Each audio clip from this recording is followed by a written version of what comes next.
આપણા સૌના લોકપ્રિય આપણા આદર્શ નેતા એવા ભાઈ શ્રી ચૈતરભાઈ વસાવાના સમર્થનમાં આયોજિત સામાજિક સભામાં ઉપસ્થિત મહારાષ્ટ્ર, રાજસ્થાન, ગુજરાત, અલગ અલગ બધા જિલ્લાઓમાંથી અને રાજ્યોમાંથી પધારેલા આદિવાસી સમાજના સૌ યુવાનો, વડીલો, આગેવાનોને મારા જય જોહાર, જય આદિવાસી. મંચ ઉપર ઉપસ્થિત ગુજરાત ભરના આદિવાસી સમાજ માટે હંમેશા જેઓ લડે છે એવા ભાઈ શ્રી અનંતભાઈ પટેલ, હંમેશા જેમણે ચૈતરભાઈની સાથે ખભે ખભો મિલાવી અને ગુજરાત ભરના મુદ્દા ઉઠાવ્યા છે એવા શ્રી સુદાનભાઈ ગઢવી, ચૈતરભાઈની સાથે મળી અને આદિવાસી વિસ્તાર માટે, અમારી પાર્ટી માટે, ગુજરાત માટે હંમેશા જેમણે કામ કર્યું છે એવા ભાઈ શ્રી મનોજભાઈ સોરઠિયા, મહારાષ્ટ્ર અને રાજસ્થાનથી પધારેલા આદિવાસી સંગઠનોના સૌ આગેવાનશ્રીઓ, નિવૃત્ત આઈએએસ સાહેબશ્રી, બધાયનો પહેલા તો હું ખૂબ ખૂબ આભાર વ્યક્ત કરું છું કે આ મુશ્કેલ ઘડીમાં બધાય એક થઈને ભેગા મળીને ચૈતરભાઈની સાથે ઊભા છે. દોસ્તો, ચૈતરભાઈ વસાવાને સરકારે સ્થાપેલી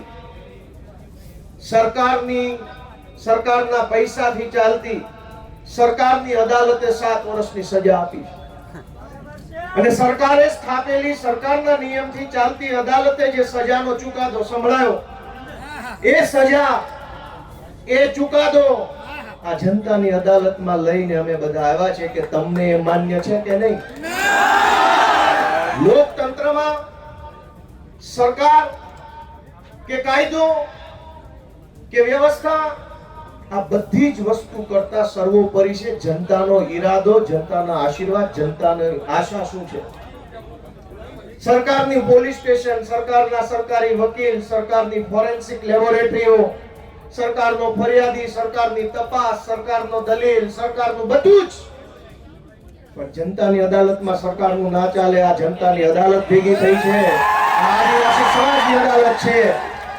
ચૈતરભાઈને સરકારની અદાલતે અને સરકારે ભેગા મળીને જે કાંઈ ન્યાય અન્યાય કર્યો, એનો સાચો ન્યાય આદિવાસી સમાજની અદાલતમાં થવાનો છે અને નિર્ણય આજે અહીંથી આપણે કરીને જવાનો. દોસ્તો, સરકાર એમ કહે છે કે ચૈતર વસાવાને 7 વર્ષની સજા. આ જનતાની અદાલતના કરોડો ન્યાયાધીશો તમે અહીંયા ઊભા છો, તમે કહો તમે શું સજા કરશો ભાજપને?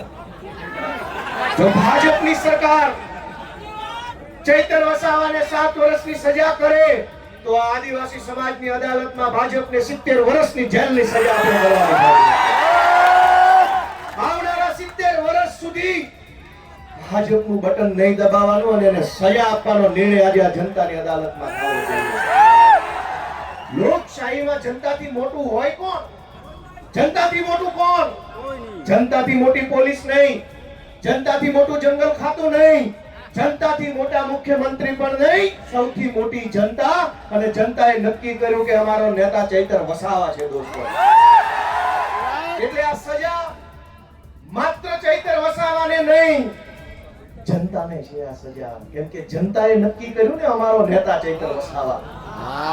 તો કરોડો લોકોને જે ચૈતર વસાવા ઉપર વિશ્વાસ છે, કરોડો આદિવાસીઓને જે ચૈતર વસાવાની ઉપર આશા છે, એને જેલમાં પૂરવાનો અર્થ એ થયો કે કરોડો લોકોને ભાજપની સરકારે સજા આપી છે કે તમારી પાસેથી તમારો નેતા છીનવી લીધો.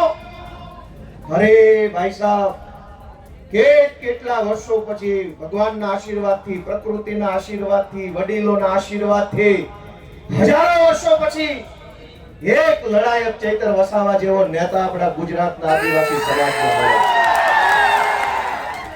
અનેક લોકો ધારાસભ્યો બન્યા, સાંસદો બન્યા આદિવાસી સમાજના મત આધારે, પણ આદિવાસી વિસ્તારોમાં ચાલતી નકલી સરકારી કચેરીઓ ઉપર પહેલી વખત બોલ્યું કોણ? ચૈતર વસાવા બોલ્યા.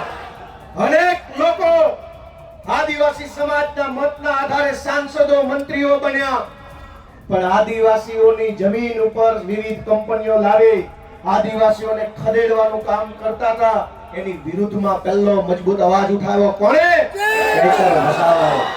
કેવડિયામાં, તાપીમાં, છોટાઉદેપુરમાં ડાંગ જિલ્લામાં ચારો તરફ કંપની થર્મલ પ્રોજેક્ટ, ફલાણો પ્રોજેક્ટ, ઢેકણો પ્રોજેક્ટ, આ તમામ પ્રોજેક્ટના નામે આદિવાસીઓને ઘર વગરના, જમીન વગરના, શિક્ષણ વગરના, આરોગ્યની વ્યવસ્થા વગરના કરવાના ષડયંત્રને રોકવાનું કામ કર્યું કોણે? ચૈતર વસાવાએ કર્યું. અને સરકારના પેટમાં તેલ રેડાયું કે આ ચૈતર વસાવા આદિવાસીઓને કાં આટલો બધો જાગૃત કરે છે? કેમ આદિવાસી યુવાનોને જગાડે છે? કેમ સુતેલો આદિવાસી સમાજને જાગૃત કરવાનું કામ કરે છે? ચૈતર વસાવાનો ગુનો એ નથી કે જંગલ વિભાગના કર્મચારી સાથે બોલાચાલી કરી. ગુનો તો એ છે કે જંગલની જમીન તમારી છે અને તમને અપાવવાની છે, એની જાગૃતિ સમાજમાં લઈને આવ્યા.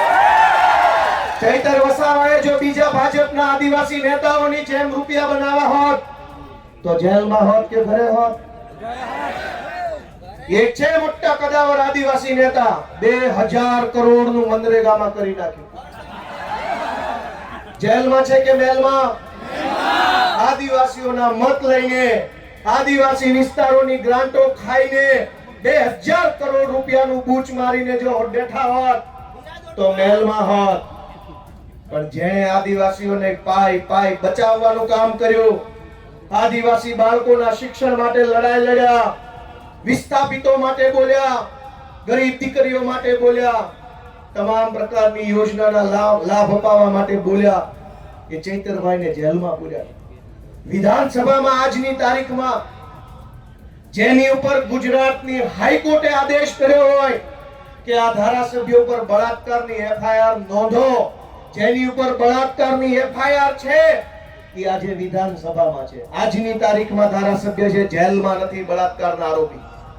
જેની ઉપર મનરેગા કૌભાંડનો 2000 કરોડનો આરોપ છે એ વિધાનસભામાં ધારાસભ્ય થઈને બેઠા છે. જેની ઉપર જમીનો પચાવી પાડવાનો કેસ ચાલે છે 200 કરોડનો, એ અત્યારે ધારાસભ્ય છે.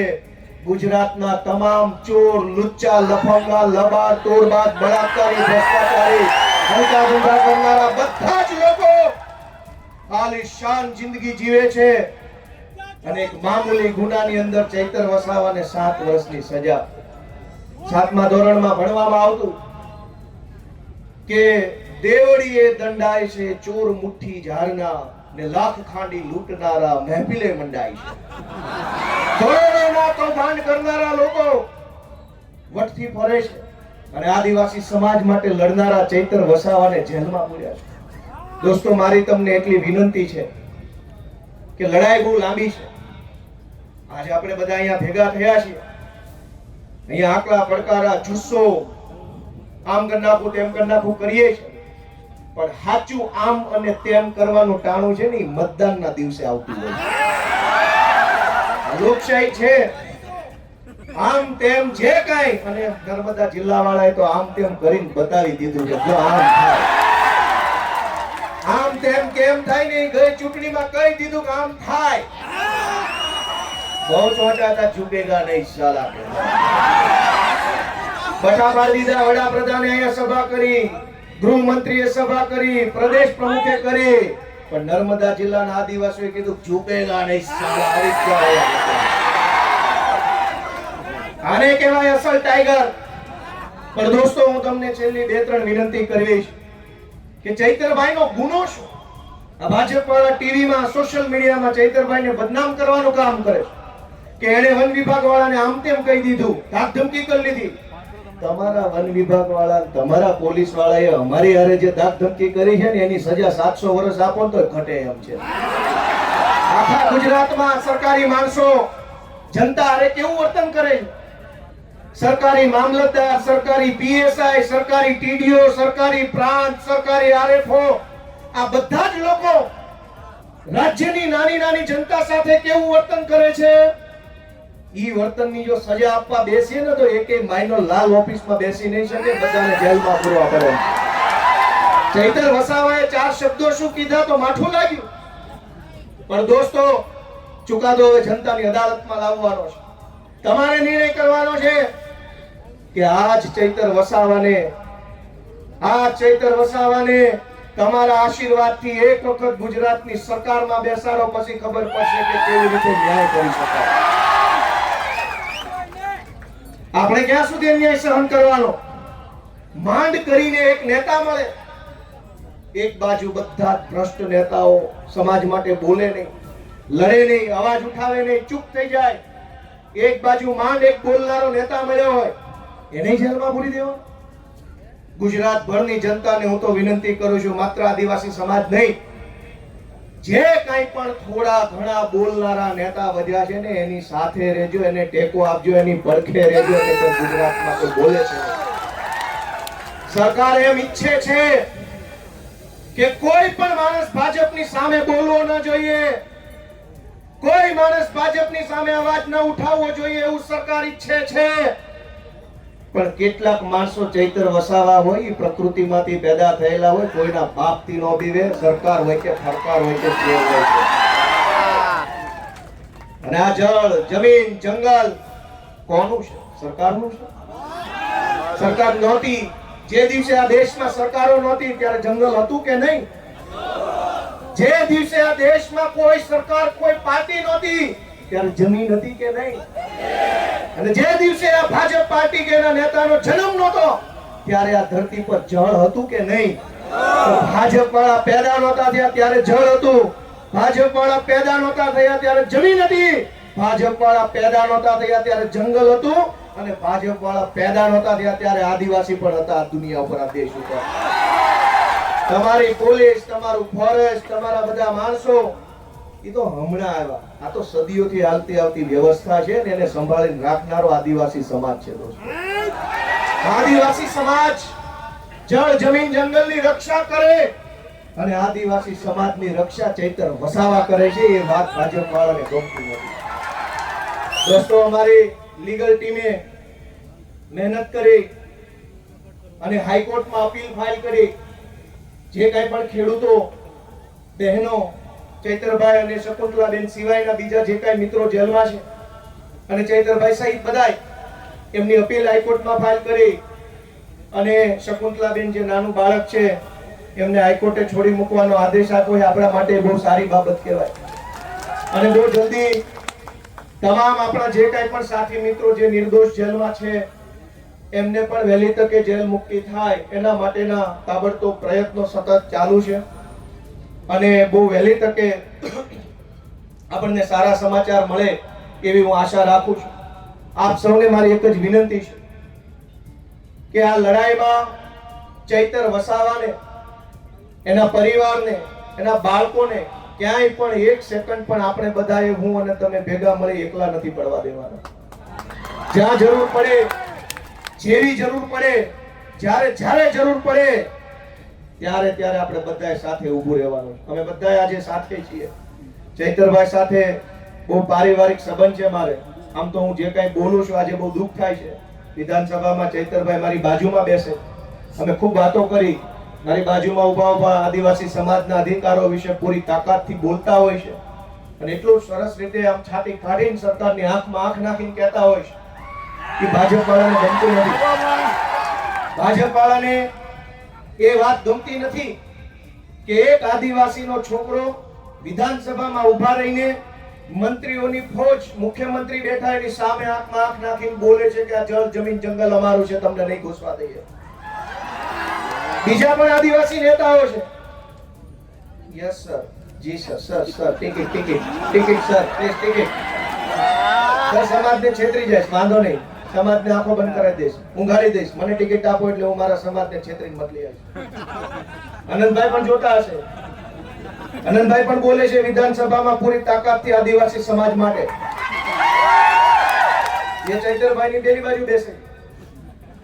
દોસ્તો, 2-3 માણસ બધ્યા છે, ગમે તેટલી મોટી સરકાર હોય એની સામે પણ આંખમાં આંખ નાખીને બોલવાની હિંમત રાખે છે કે તું જે હોય તે, હું મારા સમાજ માટે બોલવા અહીંયા આવ્યો છું. તું જે હોય તે, સરકાર હોય તો ભલે, રાષ્ટ્રપતિ હોય તો ભલે, ને તું મોટી તોપ હોય તો ભલે. મને તો અમારા આદિવાસી સમાજે, અમારા ખેડૂતોએ મત આપ્યા છે તો હું એમના માટે બોલતો રહીશ. આજે હું પણ, મને મત આપનાર ખેડૂતો છે, કાઠિયાવાડના ખેડૂતોએ મને ધારાસભ્ય બનાવ્યો. આદિવાસી સમાજે ચૈતરભાઈને ધારાસભ્ય બનાવ્યા. અમને મત આપનારા લોકો માટે અમે બોલતા રહેવાના, લડતા રહેવાના અને ક્યારેય નથી ઝૂકવાના એ સંકલ્પ અમે લીધો છે દોસ્તો.